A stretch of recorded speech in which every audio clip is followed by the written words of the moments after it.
자, 우리 하나님 말씀을 함께 보겠습니다. 하나님의 말씀은 누가복음 24장입니다. 누가복음 24장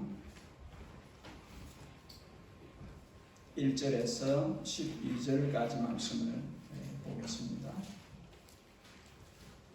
누가복음 24장 1절에서 12절까지를 교독하여 읽고 12절은 함께 읽겠습니다. 누가복음 24장 1절을 제가 먼저 읽겠습니다. 안식 후 첫날 새벽에 이 여자들이 그 준비한 향품을 가지고 무덤에 가서 들어가니 주 예수의 시체가 보이지 아니하더라.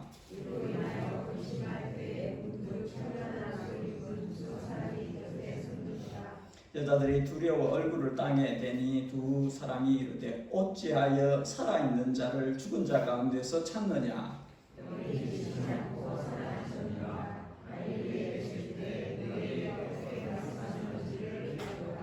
이러시기를 인자가 제일의 손에 넘겨서 십자가에 못 박히고 제3일에 다시 살아나야 하리라 하셨느니라 한데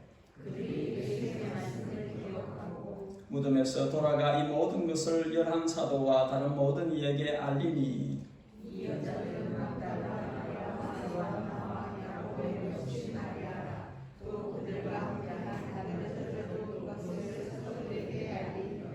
사도들은 그들의 말이 흑탄한 듯이 들려 믿지 아니하나 베드로는 일어나 무덤에 달려가서 구부려 들여다보니 세마포만 보이는지라 그 된 일을 놀랍게 여기며 집으로 돌아다니라. 아멘. 혹시 주님께서 마음에 감동을 주셔서 특별 찬송하시고 싶은 사람이 있으시면 기회를 드리겠습니다. 어제는 이제 오래간만에 왔는데 여러분 자신을 생각하실 때 나는 부지런한 사람이다. 혹은 나는 게으른 사람이다. 어떻게 생각을 하시는지요?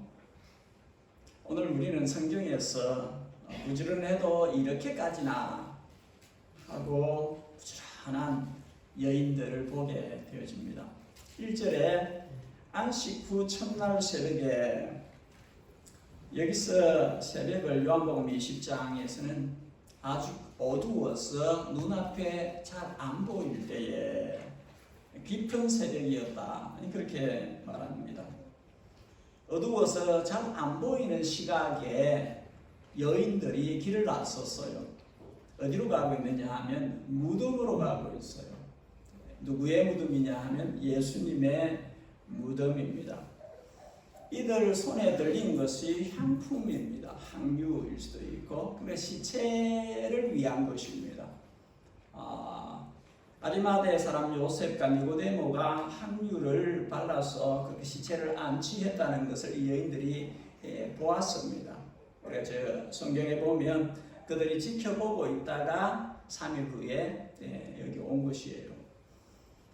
이들 손에 향품이 들려있는 걸로 볼 때에 이들은 시체를 보러 온 것이에요. 가면서 걱정이 있습니다. 마가복음 16장에 보니까 무덤에 큰 돌이 막고 있어요. 그 돌을 it was extremely large하다, 매우 크다. 큰 돌, extreme이라는 표현을 쓸 정도로 아주 큰 돌이 막고 있다. 걱정이 돼요. 이 돌을 어떻게 옮기지? 그리고 또 거기에 군인들이 지키고 있어요.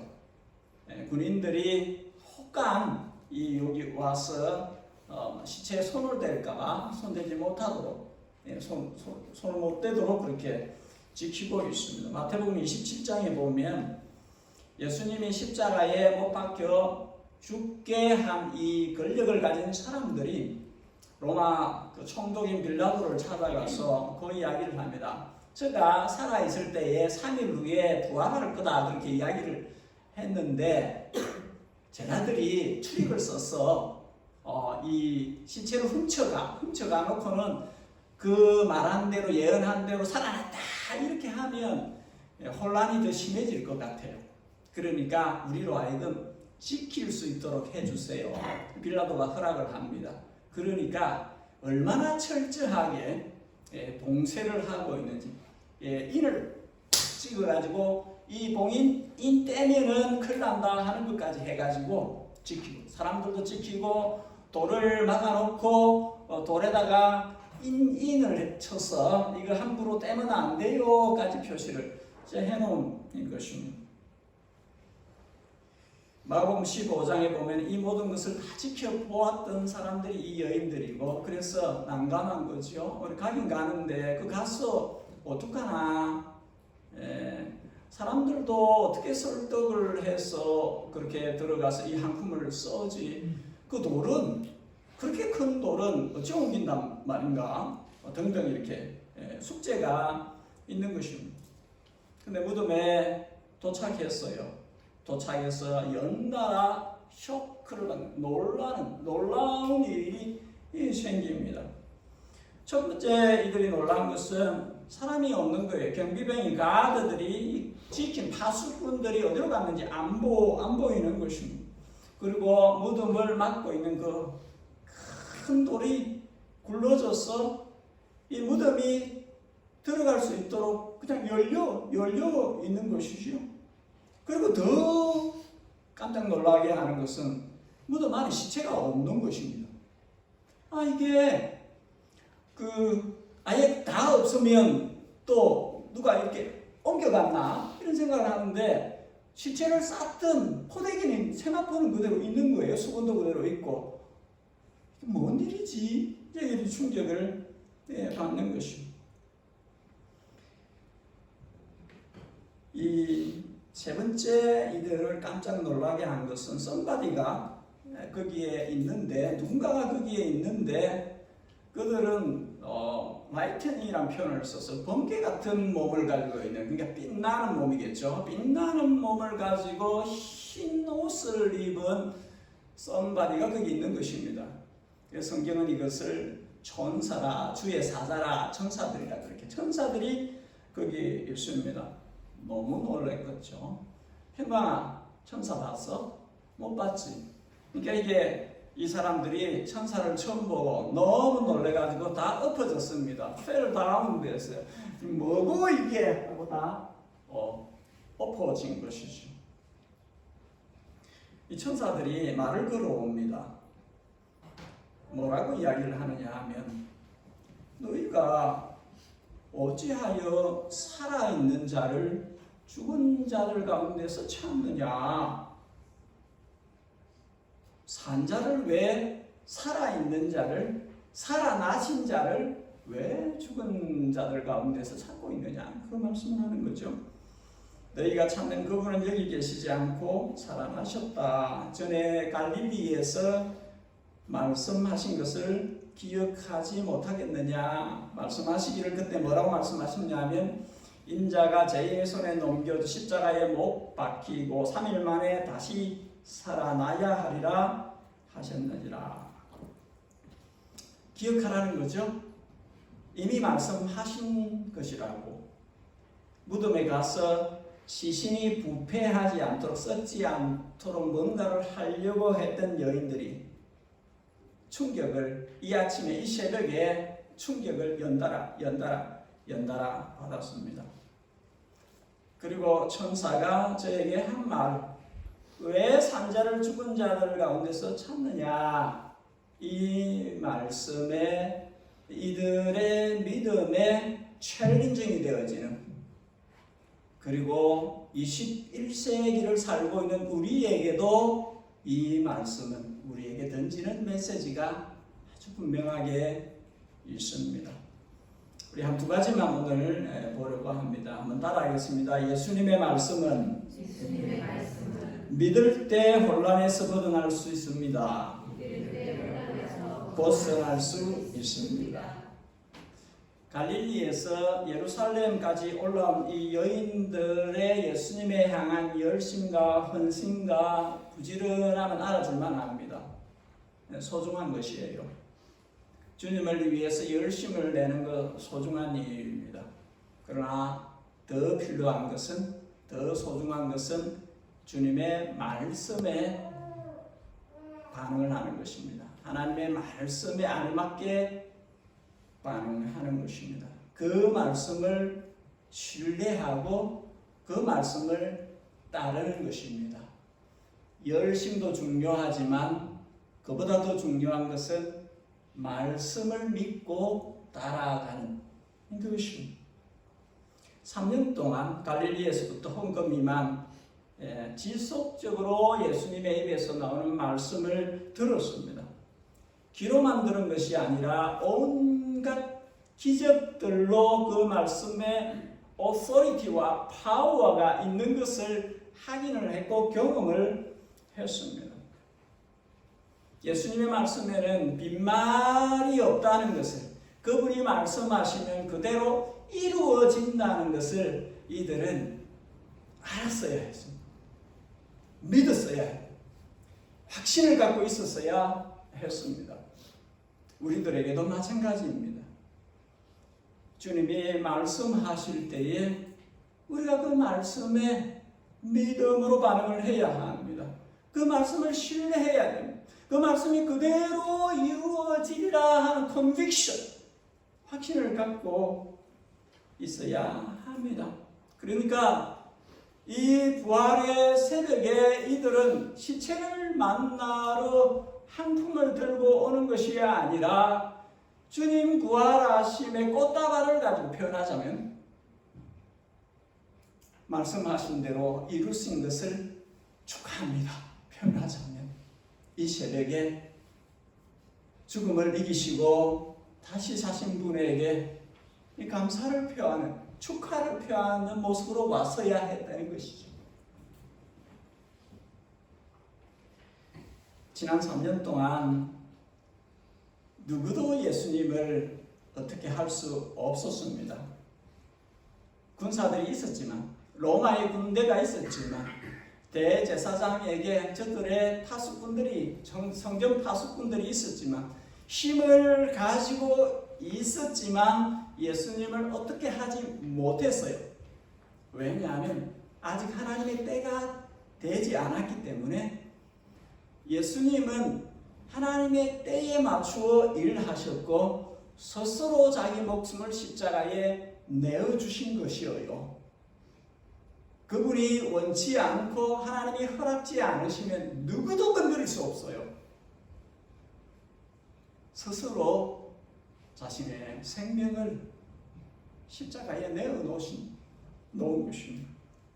지난 새벽 예배 시간에 본 것처럼 예수님은 기도 한 번으로 천사 12영을 바로 부를 수 있는 그런 권세와 능력을 가지신 분입니다. 베드로에게 이야기하셨어요. 내가 기도하면 아버지께서 12영이나 되는 천군을, 천사를 보낼 수 없겠느냐? 로마에 이 한 군단 이렇게 하면 보병이 6천이요 기병이 700 정도라고 합니다. 근데 한 군단이 그러면 12군단이면 어마무시하겠지요. 그것도 그 천사 군단이면 이거는 뭐 군인들 몇 사람 아니 로마 군인 전체 아니 혹은 온 세계에 있는 모든 파워를 가지고 있는 힘이 다 달라붙어도 게임이 안 되는 것입니다. 누가 하나님과 싸워서 이기겠어요? 가능하지 않는 것이죠. 그분이 예수님이다 하는 것을 이들이 믿어야 합니다. 그러니까 그 무덤을 지키고 있는 로마 병정들 몇 사람이 아무 문제가 안 된다는 거예요. 가면 주님이 부활하시겠다고 약속은 하신 건 틀림없는데 가면은 군사들이 지키고 있어서 이거 어떡하지? 문제가 안 된다는 것입니다. 주님이 말씀하셨고 그 말씀을 이루시고자 하실 때는 인간 군인들이 며칠 붙어가지고 그걸 지킨다고 지켜지는 게 아니라는 것입니다. 돌멩이도 익스트림이 크다고 하는 그 돌이 문제가 되겠습니까? 문제가 되지 않습니다. 개미 수백 마리가 와서 이거를 옮겨서 저 바깥으로 들고 나가라. 개미들이 수백 마리 달라붙어 갖고 막 온종일 애를 쓰고 일주일 동안 애를 쓰고 해도 되겠습니까? 근데 저는 번쩍 들어가고 밖으로 빼갑니다. 그죠? 힘 차이가 분명하지 않습니까? 큰 돌이 막고 있어서 아이고 그 돌로 어떻게 치우나 이 걱정을 사람이 하겠지만 하나님이 하신다면 그게 무슨 문제가 되겠습니까? 그냥 치우는 것이죠. 마태복음 28장에 보면 큰 지진이 나 그리고 천사들이 돌을 굴렸다 그렇게 기록되어 있습니다. 땅이 흔들리면 돌이 안 움직이겠어요? 큰 지진 우리에게는 너무 큰 일이지만 하나님께는 작은 일인 것입니다. 지진을 땅을 약간 흔들어서 돌을 굴러나가게 하는 것은 아무 문제가 안 되지요. 근데 천사가 돌을 굴리는 것도 아무 문제가 아닌 것입니다. 세 번째가 여인들이 너무나 놀라고 놀랐던 부분인데 예수님께서 살아나셨다는 거죠. 시체를 보러 왔는데 시체가 없다는 것입니다. 근데 이들은 생각을 했어야 돼요. 예수님은 이미 죽은 자를 여러 번 살리셨어요. 그죠? 죽어서 장례를 치르러 가고 있는데 엄마가 너무 아파서 우니까 아들이 그 젊은 나이에 그렇게 죽어 그러니까 그걸 보시고 주님께서 가다가 장례 그 행진을 멈추셨어요. 그리고 저의 생각은 엄마가 너무 마음 아프니까 그 엄마를 위해서 그 청년을 살려주셨어요. 기회를 주셨어요. 죽었던 사람을 살리셨어요. 나사로도 죽었어요. 죽어서 썩어 냄새가 나는데 살리셨어요. 주님은 생명의 주권자세요. 살리라 하면 사는 것입니다. 남을 살리실 뿐만 아니라 자신도 스스로 사실 분이에요. 말씀하시면 말씀대로 되는 것이에요. 그렇지만 10절에 기록된 이름들 중에 함께한 다른 여자들이라고 여기에 자기 친오빠가 나사로가 죽었다가 살아난 것을 경험한 마르다와 마리아가 이 함께한 여인들 중에 있었을 수도 있어요.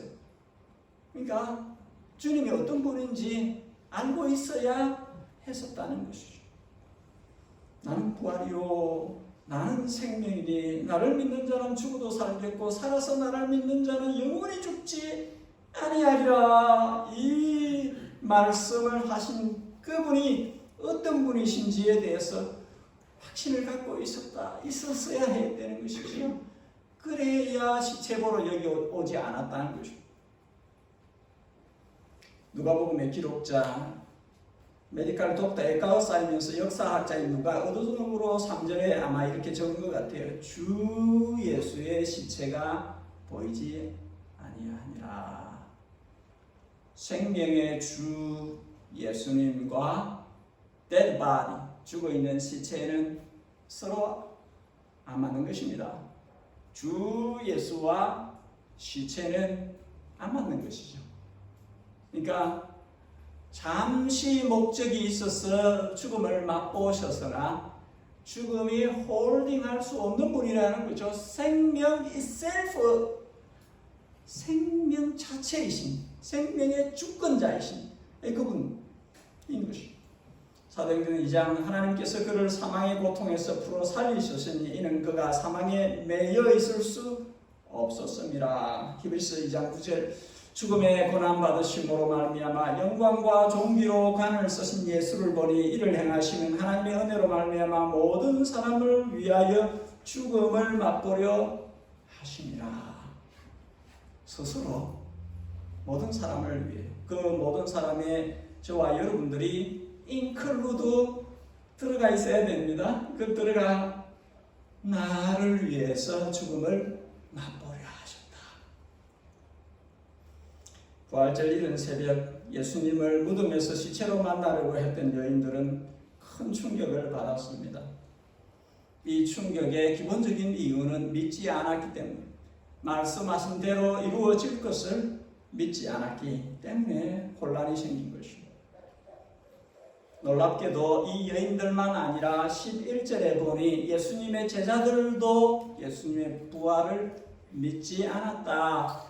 생생한 따끈따끈한 그 현장에서 부활하신 예수님을 만나고 온 여인들이 우리가 예수님, 부활하신 예수님을 만났습니다 이야기하는데 난센스로 여겼다.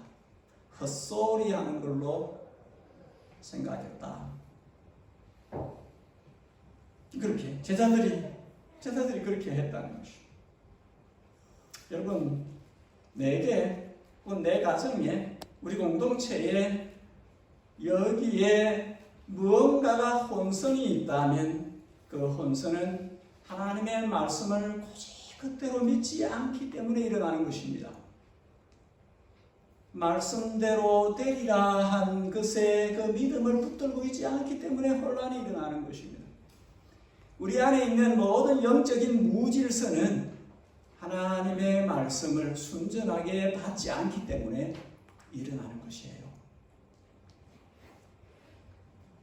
반대로 이야기하면 하나님의 말씀을 믿는 자리로 가면, 갈릴리에서 너희에게 말씀하지 않으셨느냐, 여인들에게 그렇게 말씀하니까 여인들이 기억하였더라. 맞네, 말씀하셨었네. 그러면 그대로 돼야지 제자리를 찾는 거죠. 우리도 그렇습니다, 여러분. 우리에게 있는 갈릴리로 가야 되니까, 갈릴리가 뭐죠? 말씀을 들었던 그 자리. 우리의 갈릴리로 가야 되는 거죠. 말씀하셨던 그 자리, 말씀을 들었던 그 자리, 그 말씀대로 되리라고 믿는 그 자리로 우리가 가야 혼선을 바로잡을 수 있는 것이죠. 한 가지만 더 보겠습니다. 따라하겠습니다. 예수님의 부활은 믿는 자의 부활을 위한 것입니다. 생명 itself이신, 그 자체이신, 영생이신, eternal life이신, 이번에 왜 굳이 그 처절한 십자가를 맛보려 하셨을까? 왜 죽음에 내려가시려고 하셨을까? 사람들이 쉽게 나 십자가 알아요, 죄인을 위해서 죽었다고 하는 그 예수님의 십자가 나도 알아요, 그렇게 말을 합니다. 그러나 그 십자가를 지신 예수님을 위해서 자신의 생을 바르게 세팅하고 그 예수님을 위해서 살고 있지 않으면 그냥 난리지로만 아는 거예요. 말로만 그렇게 안다고 이야기하는 겁니다. 기도서 1장 7번적으로 그들은 입으로는 하나님을 안다고 말하지만 행동으로는 부인하고 있습니다. 그들은 가증하고 완고한 자들이어서 전혀 선한 일을 하지 못합니다.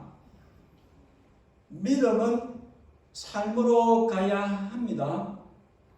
내가 십자가를 믿는다고 하면 그 십자가를 믿는 믿음이 나의 삶에서 증거가 되어야 합니다.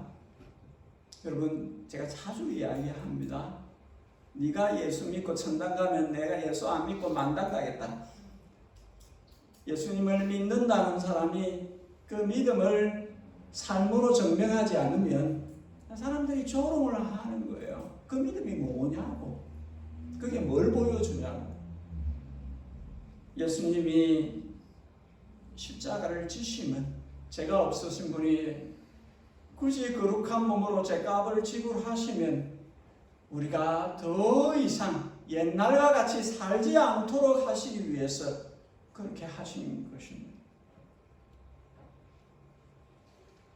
히브리서 2장에 자녀들은 혈과 육에 속하였음에 그도 예수님도 또한 같은 모양으로 혈과 육을 함께 지니시면 죽음을 통하여 죽음의 세력을 잡은 자 곧 마귀를 멸하시며 죽기를 무서워함으로 한평생 매여 종로로 다는 모든 자들을 풀어놓아 주려 하심이라.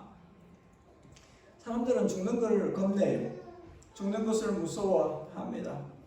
마귀는 죽는 것을 가지고 무기를 삼아서 사람을 슬레이브로 노예같이 그렇게 쓰려고 합니다. 예수님께서 이 땅에 오신 것은 죽는 것을 겁내는 사람들을 그 죽음에서 자유케 하시려고 오신 것입니다. 마귀를 밟고 마귀가 더 이상 인간을 죽음이란 것 가지고 그걸 얽매고 끌고 다니지 않도록 하시기 위해서 이 땅에 오신 것입니다. 자신의 몸으로 죗값을 지불하시고 그리고 죽음이 나를 홀딩할 수 없다는 것을 보여주시는 다시 살아났어. 나는 생명이다. 누가 나를 붙들고 있겠느냐? 죽음이 나를 붙들고 있겠느냐? No way, 그럴 수 없다 하는 것을 보여주신 것입니다. 보여주시고 성도들에게 우리에게 이야기하는 것입니다. 죽음이 겁주지만 별거 아니요. 내가 값을 지불했다니까. 죽음이 늘 수하는 것은 죄 때문인데 죄를 내가 해결했다니까. 원래 이 죽음의 독침은 죄 때문에 온 것인데 이 독침을 빼버렸다니까. 죄 문제를 해결해버리면서 더 이상 죽는 것에 겁내고 살 이유가 없게 만들었다. 이거 이야기를 하시는 것입니다.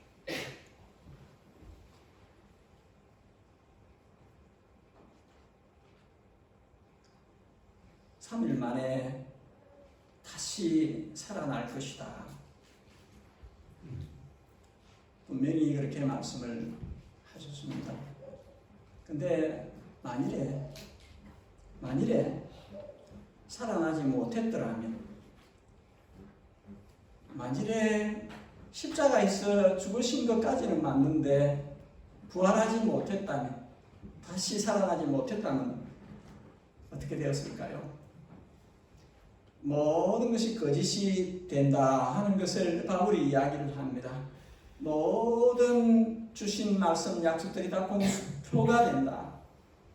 말씀은 그렇게 하셨지만 만일에 그것이 실제가 안 되었다면, 그래서 바울은 고린도전서 15장에서 이렇게 말을 합니다. 그리스도께서 죽은 자 가운데서 다시 살아나셨다 전파되었거늘 너희 중에서 어떤 사람들 어찌하여 죽은 자 가운데서 부활이 없다고 하느냐. 어떤 사람이 그렇게 말을 한다는 것이죠. 부활 그런 거 없다. 죽으면 다 끝이야. 무슨 부활? 이렇게 말을 한다는 거죠. 그렇게 생각하고 믿는 사람들이 있다는 것이죠. 바울이 계속 이야기합니다. 죽는 자의 부활이 없다면 예수님의 부활도 없었을 것이고, 예수님의 부활이 없었다면 우리 선교하는 것도 다 헛것이고, 너희 믿음도 다 헛것이고, 예수 믿고 죽은 사람들을 다 헛것이며, 예수님의 부활을 믿고 산다고 하는 사람들은 세상에서 제일 불쌍한 사람들이다. 없는 것을 있다고 믿고 저렇게 살고 있으니 불쌍한 사람들이다. 바울이 그 이야기를 하는 것입니다. 만일에 부활이 없었다면 내가 왜 이 생고생을 하고 복음을 전하고 있느냐? 없는데, 나뿐만 아니라 그 앞에 살았던 모든 사람들이 부활이 없는데, 부활이 있다고 믿고 다 죽었다면, 없는데 그렇게 죽은 사람들은 헛되게 믿고 죽은 거 아니겠느냐? 그 얘기를 20절에, 고린도전서 15장 20절에, 그러나 a big but, 그러나 이제 그리스도께서 죽은 자 가운데서 다시 살아나사 잠자는 자들의 첫 열매가 되셨도다. 그러나, 이게 바울의 그 마음을 그대로 담아서 표현하자면, 그러나 사람들이 이렇게 저렇게 부활에 대해서 온갖 믿음 없는 소리들을 막 하지만, 그러나 다시 살아나서 첫 열매가 되셨다. 첫 열매는 뭡니까? 다음 열매가 있다는 거죠. 그 다음 열매가 있다는 거죠. 그 다음 열매가 있다는 거죠. 첫 열매가 열렸으니 그 다음 열매가 계속 있다는 것입니다. 잠자는 자들의 첫 열매가 되셨다. 자면 깨어나십시오. 자면 이제 일어날 때입니다. 깨어나세요. 잠을 잔다는 것은 깰 때가 있다는 거죠. 그러니까 죽은 자들이 다시 살아날 때가 있다는 것. 바울은 자신이 직접 부활하신, 성천하신, 살아계신, 하늘에 살아계신 예수님을 만났습니다. 부활의 증인이 되었습니다. 목숨을 건 부활의 증인으로서 선교를 위해서 복음을 전하는 종이 되었습니다. 자기가 표현할 때 나는 사도들 중에서 막내이다. 고린도전서 15장 맨 나중에 망삭되지 못하였나 팔삭동이 같은 나도 주님이 만나주셨다.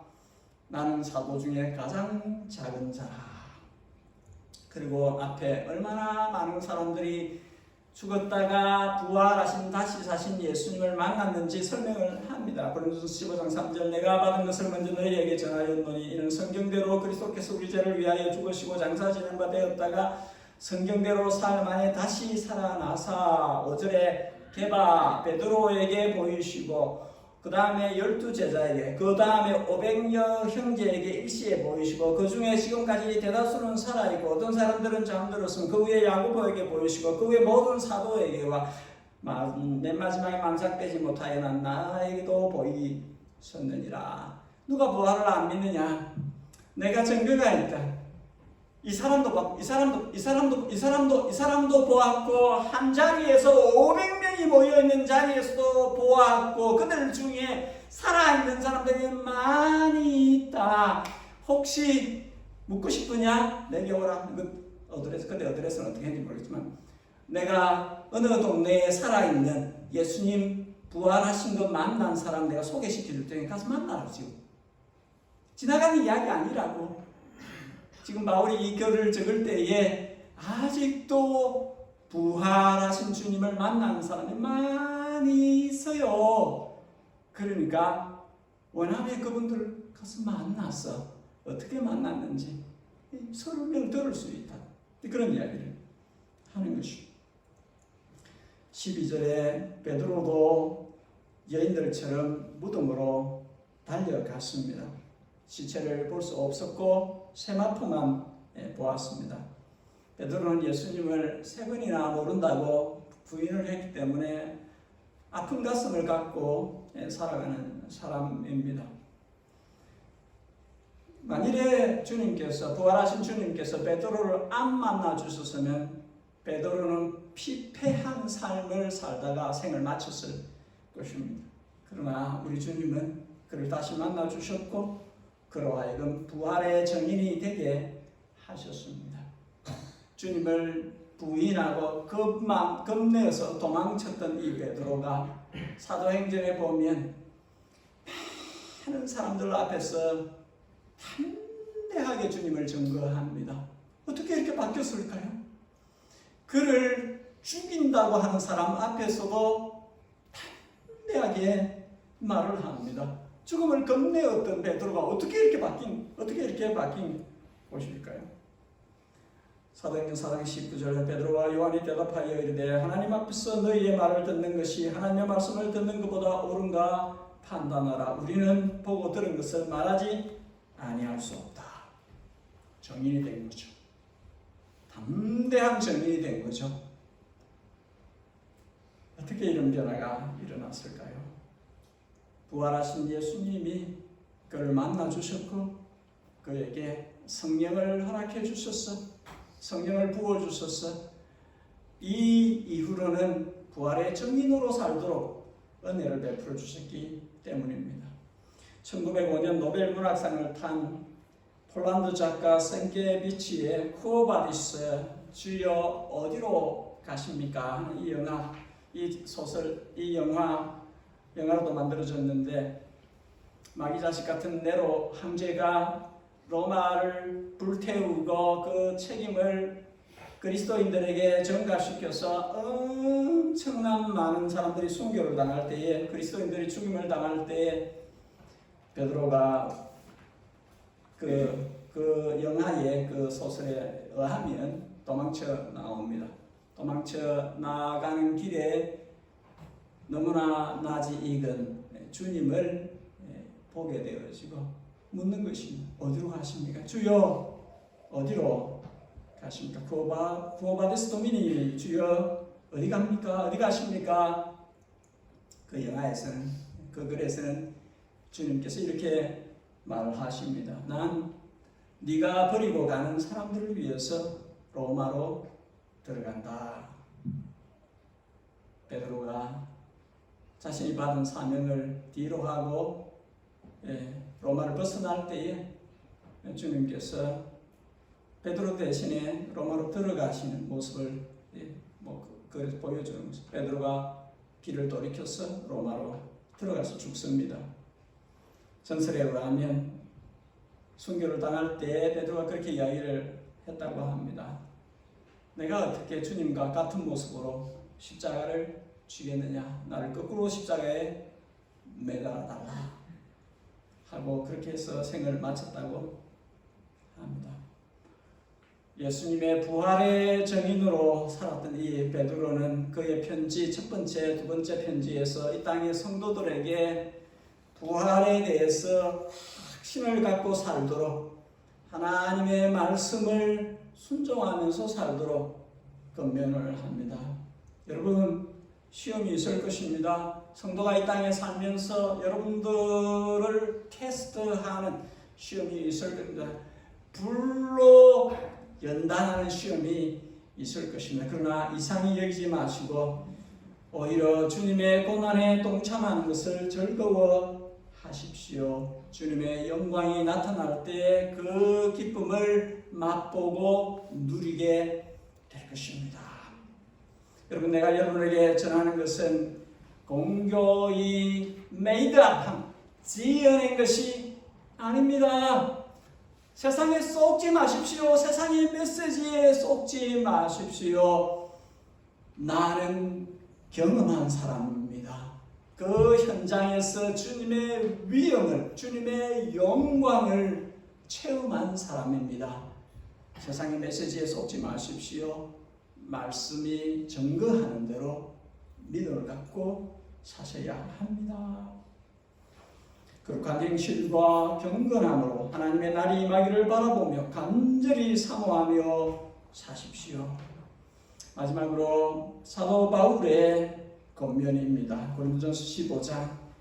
보라, 내가 너희에게 비밀을 말하노니 우리가 다 잠잘 것이 아니요. 여러분, 성도가 이 땅에 살아갑니다. 사단이 우리에게 영적으로 수면제를 뿌려놓아서 세상의 친구 하면서 허물거리면서 이 성도인지 아닌지 교회인지 아닌지 구분이 안 가도록 그렇게 우리를 세상과 섞어 놓아서 힘없는 허약한 성도로 살도록 그렇게 만들지만 잠들지 말라고 이야기합니다. 우리가 잠잘 것이 아니라 마지막 나팔에 순식간에 호련히 우리를 변화시킬 것이다. 변모시킬 것이다.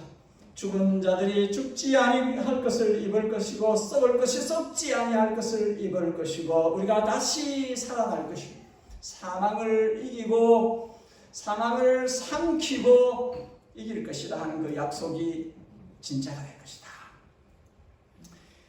여러분, 제가 뭐라고 여러분한테 이야기합니다. 뭐라고 이야기하는지 귀를 담아서 들으시면 좋겠습니다.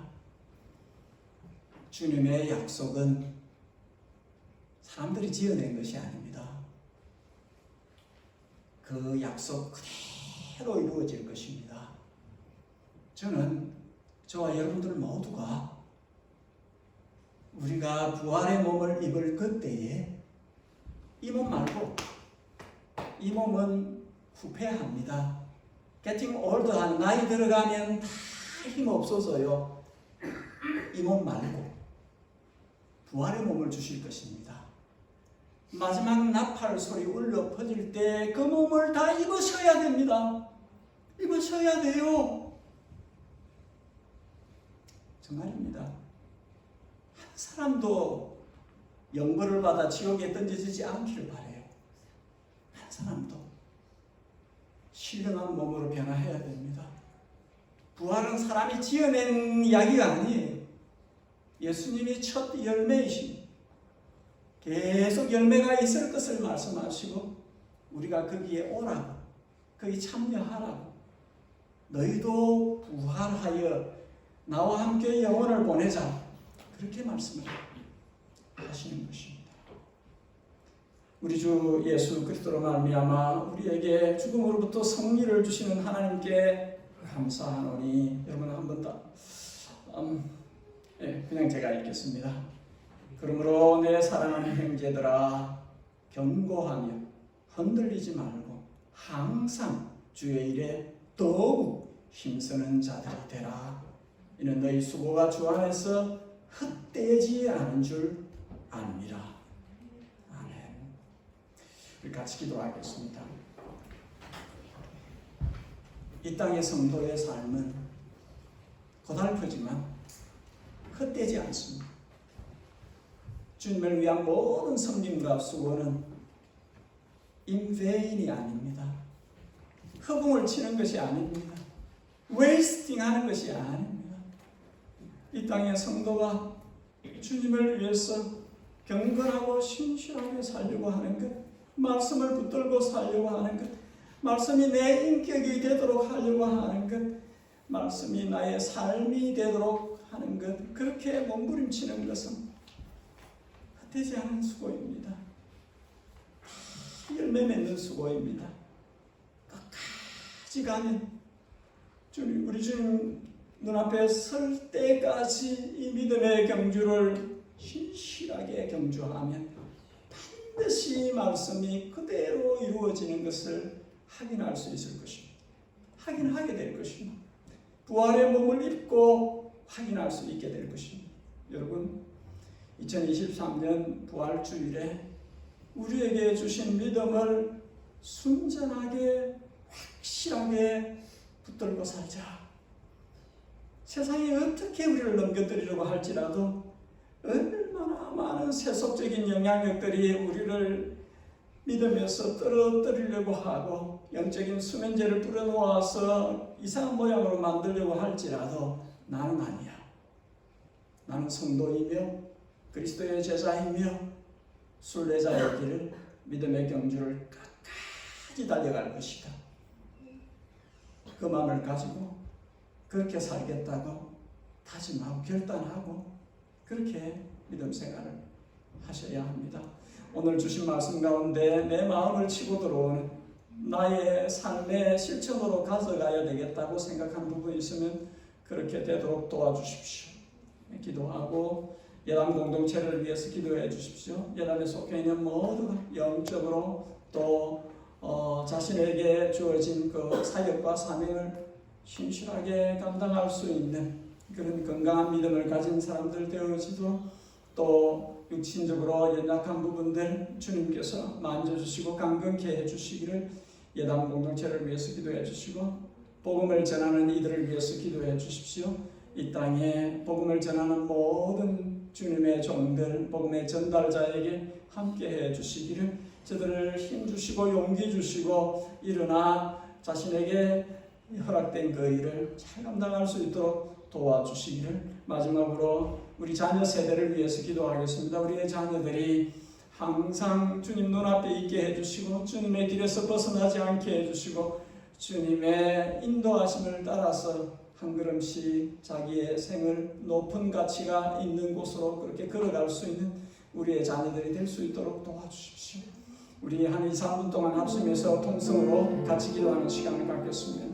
하나님 아버지, 주신 말씀을 우리가 믿음으로 받게 해주시고 그 말씀이 나를 이루고 나의 생활을 이룰 수 있도록 도와주시기를 원합니다. 주께서 나를 위해서 죽으시고 주께서 나를 위해 다시 살아나시고 주께서 나를 위해 다시 오실 것임을 우리가 확실하게 하시고 믿음 없는 모든 것을 우리에게서 떼내어버리게 하시고 주여 믿음 위에 믿음을 더하여 주시고 확신에 확신을 더하여 주시 주여 말씀을 붙들고 사는 저희들이 될 수 있도록 도와주시고 좁은 길로 걸어가는 제자들이 될 수 있도록 도와주시기를 원하는 하나님 아버지 우리에게 맡겨진 사명을 감당할 수 있도록 도와주시기를 원하는 예단교회가 주님의 부르심에 충실하게 그 일을 감당할 수 있는 저희들이 될 수 있도록 도와주시기를 원합니다.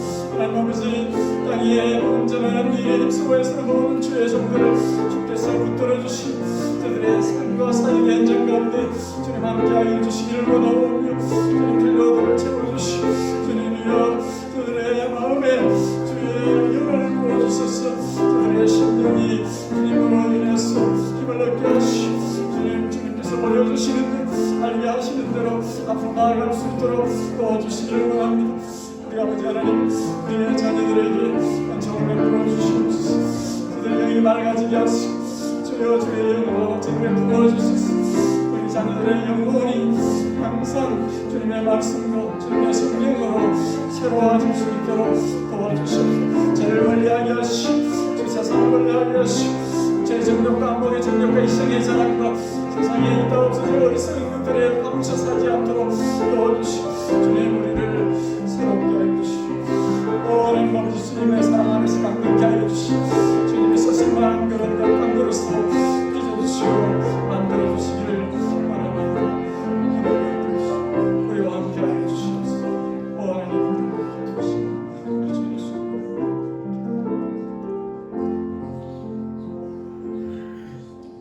여러분 이제 다 함께 일어나셔서 배 찬송 우리 160장 함께 찬송하도록 하겠습니다.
주님 앞으로 나아올 때에 우리의 사랑과 정성과 마음이 담긴 예물을 봉헌합니다.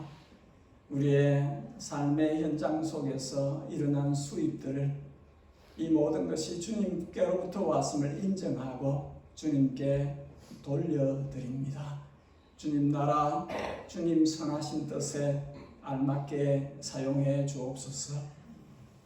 우리 구주 예수 그리스도의 우리를 향하신 측정할 수 없는 크고 넓으신 은혜와 우리를 사랑하셔서 독생자를 아낌없이 내어놓으신 우리 하늘 아버지의 그 자녀들을 향하신 지극정성의 사랑과 우리를 찾아오셔서 더러운 것을 다 씻기시고 성전 삼아 계시며 그리스도의 제자로서 하나님의 아들 딸들로서 거룩하고 정결하게 또 선한 싸움을 싸우며 끝까지 살아가도록 도우시는 성령 하나님의 감동 감화 충만 교통하심이 모든 예담교회의 성도들과 예배자리에 함께한 주님의 자녀들과 이 땅에 주의 크신 이름으로 불리워지는 모든 주의 백성들 머리 위에 지금부터 영원히 함께 계시옵기를